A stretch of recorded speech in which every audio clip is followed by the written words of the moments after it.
hair is... Now that I have hair, I need to make sure it looks pretty decent for the camera. Can't just keep making it go up all the time. These are now my new problems from having no hair to having hair. I have so many updates.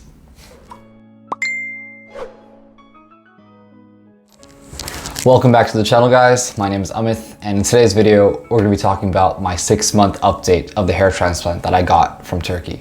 Now, if you're new to the channel and have no idea what's going on, I got a hair transplant in Istanbul, Turkey about 6 months ago, and I've basically been documenting my entire journey from the start when I got the hair transplant up until afterwards and currently today. I usually post content on this channel mainly about tips of if you're planning to get a hair transplant in Turkey, or if you have already gotten one, and if you just need some guidance on certain things that you need to do after your hair transplant as well. Alternatively, you can also just follow me along and watch my journey as I continue to grow a full head of hair. If that type of content interests you, definitely do consider liking and subscribing. Now, I'm going to be going through a bunch of things that's happened throughout this month, as well as a bunch of close-ups and certain things about my hair transplant that has happened after these 6 months that have passed by. But I've also recently reached out to my clinic about a second hair transplant because, as you know, if you've been following my journey, you know that my crown is still empty, but I do intend to get a second hair transplant from the same clinic that I went to in Turkey, Istanbul. I have reached out to them and they've kind of gotten back to me, but I'll leave that information for later on in the video. Definitely do stick around till the end for that. So those who have been following this channel and my journey so far, you definitely know that I have gone to Istanbul, Turkey, and the clinic that I went to was Vera Clinic. I initially had my own reserved thoughts about them, but honestly, after these past 6 months, I have seen such amazing results, as you can see on my head currently. And going into this whole process, I was definitely more afraid, but coming out of it on the other side, I've never felt this type of confidence in a long time, and just being able to go out even like this, I'm fully able to. This hair transplant has definitely helped me in more ways than I could possibly have imagined, and I'm extremely grateful that I actually went for it.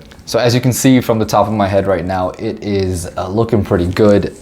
Again, this is all just the hair that has grown out. I originally didn't have so much hair at the front or in the middle here, but you know, this hair transplant seems to have worked. For those who don't know, also, I do have my crown that is empty. I am intending to go for a second hair transplant in the future, but as of right now, I got my hairline and my mid-scalp done. I got an FUE procedure from Vera Clinic, and I had 6,100 grafts extracted from my donor area, and it was placed onto my scalp. The clinic had told me that I was in Norwood 6, which means that I really had a lot of area to cover for my hair transplant, which is why they weren't able to complete it in one full session. So I'm planning to go back for a second hair transplant in the future with Vera Clinic as well, and get that done for my crown. The next thing I want to show you guys is the full 360 view of my hair currently. As you can see from the videos here, my hairline has practically come back. It is looking pretty good. To me, at least, I'm very satisfied with what I have currently. And back in the day, I didn't even have a proper hairline. I was always using a comb over. So at this point, even if it is not as dense as I would have hoped, I still think this is a miraculous improvement from 6 months ago. Now, as you can see, as I'm turning over, my donor area is still looking fine. I haven't cut my hair short yet because I actually like this look that I currently am rocking. I like the little thickness on the sides and the back. Even if I did have scars, it wouldn't matter to me because my plan is to keep my hair out long anyway. You can see from the back here, as I mentioned before, my crown area is not complete.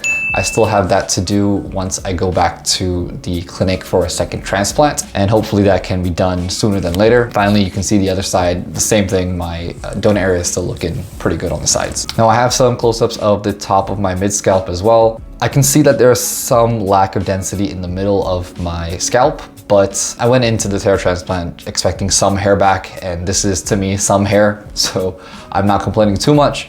But overall, I think that there's still only the 6th month. There's still time for it to grow. Over the next few months is really when I'll start seeing that density come in. I also spoke to the consultant from my clinic, and he also mentioned the same thing. It's still going to take up till the 10th or 11th month to really see more density added to what I have currently. So I got a comment on one of my other videos about showing my hairline at a much closer up angle, mainly to see how many type of follicles and how the clinic actually managed to construct my hairline back to how it is currently. So I think that's a great idea, and I'll show that to you right now. So as you can see from this video that the hairline structure looks pretty good. They mentioned to me at the clinic that it wouldn't be a complete straight line, which is also what I didn't want because that wouldn't be as natural as possible. I do have to admit that Vera Clinic took a lot of pride in making sure the hairline looks as natural as possible. Based off of other reviews I've been reading online, that's what they've kind of mentioned. Other people say that the outcome of their hairlines look pretty good, and you know, truthfully so, I think mine looks pretty great as well. It's not super straight, it's a little jaggedy, but I think in general hairlines are a little more jaggedy. You can also see that I have a tiny little white hair right in the middle, but you can ignore that. But everything else looks pretty good. So I did get 6,100 grafts put onto my head, but I wanted to break that down a little bit for those who don't know how those 6,100 grafts are actually spread out. So they go by graft number per shaft. So for me personally, I had single, double, and triple hair follicles placed onto my scalp. I had a total of 1,155 single hair follicles, 2,835 double hair follicles, and 2,110 triple hair follicles. Now what this all means is just that there were double hair follicles or triple hair follicles within each graft that was placed onto my head. I wasn't sure where exactly the singles or the doubles or the triples were placed on my head precisely, as I didn't get that information from the clinic. But based off of, again, what I'm looking at, I'm assuming a lot of the triples were placed more against my hairline, as the mid-scalp looks a little less dense comparatively. You can also see from the graphic here from what the clinic did send me, this was just an estimate of how many grafts that would be placed onto my head, but they gave me a range of how many grafts would be in that area as well. The quote that I got for how many grafts would be initially extracted was 4,800 to 5,000 grafts, but once I got to the clinic, that was changed because they said my donor area was really good and they could extract even more to place more on my head. The next thing I'd like to show you guys is the monthly progress of the top of my head from the start of month 1 all the way till today's month 6. Now you can see from the start, there's no hair there after the transplant. It was pretty bald and pretty empty. The second month went by, you can start to see some small little hairs growing about. The third month came by, and here's where I saw a little more progress, followed by the fourth month, which is really where I started seeing even more hair growth, and I started to feel a little bit more better about how I was looking. The fifth month, which was last month, it really came to fruition and it grew out. And today, here is the 6th month. I think the density is getting more and more month by month, and I can't wait for how it's gonna keep growing in the future. A couple other things I would like to mention is the updates of my Aftercare. I am still currently using all the Aftercare that I mentioned in my previous videos. I'm still sticking by with the GF serum that the clinic has supplied, the GF shampoo, some Minoxodil on my own, and finasteride. I think these are definitely the most important things that you need to adhere to if you're planning to get a hair transplant and keep what you have and making it all mesh together to work. But you know, you get the point. One thing I do want to mention is that when I got to the clinic, once you finish your hair transplant, generally they will try to sell you their products. It's a business, I get it. If you want to buy some of the stuff, that's totally fine. It's totally up to you. They generally try to push for a 6-month supply. I went for like a 1 or 2 month supply. And honestly, after 6 months, I've still been using that 1 or 2 month supply. I have not finished it. So it is definitely coming to the ends of it, but I'm just saying that if you're planning to get a hair transplant, and to any clinic in general, if they're trying to upsell you a certain item or product for your hair, you can definitely take it. I think it's still a good idea to take it, because right after your hair transplant, you're not going to want to go and search for products to use right after the hair transplant because you'll be too busy recovering. That should not be on your mind at all. It's good that the clinics do provide you with the right products that are useful for post-hair transplant care, but I just would suggest you don't need to take a full 6 months. You can take 1 or 2 months and just use them sparingly. Yeah, I think that's the right word, sparingly. Because again, after 6 months, I'm looking fine, I'm looking great. I think it would be the same for you as well.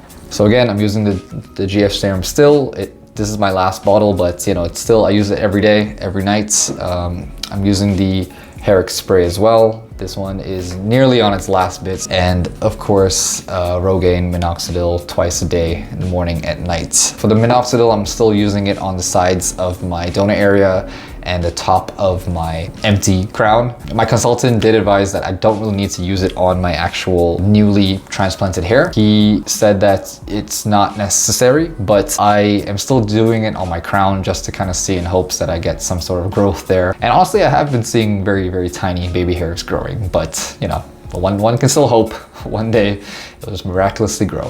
Who knows? I am considering using a dermaroller for the back of my crown. I haven't done too much research about it, but I plan to, and I would love anyone's suggestions or comments on what I should probably try or get, and if it would be useful for my situation. If anybody knows anything and has any information, please definitely leave that in the comments below. I would love to hear your thoughts about it as well. One last update is that I am still using fibres when I go out, because again, I don't really go out with my crown exposed. I'm still using the fibres that I mentioned in my other video. I believe it's called Cabeau. It's definitely a great product. If you're interested, definitely watch that video. I'm also currently switching up to Topic. I'm sure this is a bit more well-known brand, but it's also pretty good, useful. If you guys want a review on that product as well, let me know. I'm happy to talk about that one as well. But yes, as of now, I'm still using my fibres for the back of my head, not so much at the front, because again, it looks a little more dense than I thought, and I think it looks fine. Fibres are still a way to go to help conceal or add density to your hair if need be. And after 6 months of a hair transplant, it's pretty safe to be using at any time. All right, if you stuck around long enough for this video, I'm lastly going to be talking about what my clinic has mentioned about me getting a second hair transplant with them. I got an email from my clinic a couple of days ago, and they asked me to send in my most recent pictures of how I'm looking currently. I did that, and I reached out to my consultant separately and showed him these photos as well. And eventually he mentioned that if I'm still interested in getting a second hair transplant, it's definitely doable, because my donor area is generally pretty good and thick, so they're able to extract a bit more than usual from my hair. I initially had 6,100 grafts extracted, and I know that sounds like a lot, but you know, with how my donor area currently is looking, I think I'm okay for now. I did ask to clarify how many grafts would I be needing for the coverage of my crown, and he got back to me with this graphic. You can see over here. As you can see, it does mention about 2,400 to 2,700 grafts more would be needed for a full coverage of my crown. I do think that's reasonable, but again, if you do the math, that's nearly 9,000 grafts extracted from my donor area. They did say that it's not the confirmed number, because again, when they sent me this graphic previously, they mentioned 5,000 grafts, and then eventually 6,100 was extracted. So it might be a bit more, but again, I don't want to be too over harvested, especially if I do one day decide to keep a skin fade and everything kind of shows, and it won't look good, you know, it won't look good. I'm pretty confident that I think they know what they're doing, and especially with how this has turned out so far, I would love my crown to be done as well. They also did mention that when I do go down to the clinic this time, they will do a microscopic scan of my head to see if there are enough spaces between the original grafts and the new ones that would be extracted out. And they said they might increase the number of grafts if it's suitable for my situation. Once I do go down for a visit and they actually analyze my head properly, then we'd probably get to know more. But as of now, you know, I've got the go ahead from the clinic that I can come down for a second transplant at any time. I just got to make a booking with them. And if you're interested in going to the same clinic that I went to, there's a link in the description below. Definitely do check them out. They're great. I haven't had too many complaints about them. I have some videos talking about them as well on my channel. Definitely do check that out. Okay, I think that wraps up my 6-month video update about my hair transplant. I hope this video brought some sort of value to you, especially if you're looking to get a hair transplant, or if you're already having your hair transplant and wondering what a 6-month update looks like. I know this video had a lot of information, but again, I really hope it helps you if you're watching, and if you do consider this content valuable to you, definitely do consider liking and subscribing and turning on those bell notifications. If you have any questions about a hair transplant that's done in Turkey or Istanbul, or even at Vera Clinic for that matter, you can definitely leave a comment below. I genuinely respond to mostly every comment, and I'm happy to help wherever I can. That's the whole point of my channel. We also reached 1,000 subscribers. That's insane to me. I'm very happy that I am able to inspire 1,000 of you guys to come follow me and watch me along my hair transplant journey. And I hope some of it is beneficial to you as well. Thanks again. I'll try to keep posting more. If you have any questions, leave them below, and I'll see you guys in the next one. Peace.